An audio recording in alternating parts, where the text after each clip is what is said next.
First, we should know that fertility preservation is the general term used to describe treatment options that give patients an opportunity to possibly have child at a later time.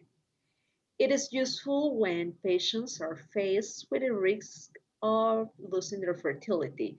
So, common reasons why people may choose to consider fertility preservation. Reason one could be if the patient will undergo treatment, for example, chemotherapy, which that could imply an urgent fertility preservation. So in this way, all sites can be frozen before the required treatment, which can affect the quantity and quality of the eggs.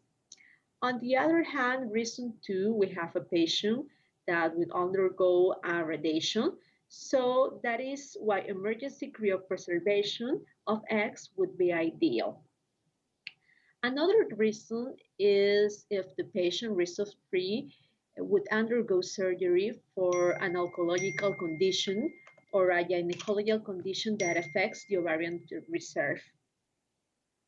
Reason for, I think that there are patients who may have genetic conditions that can decrease fertility.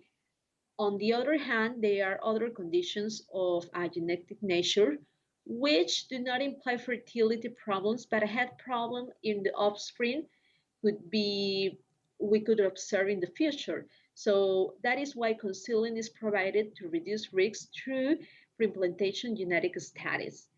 And reason five, if the patient wants to cryopreserve their gametes for social reasons and she or he wishes to have biological children in the futures when conditions due to age could be less favorable.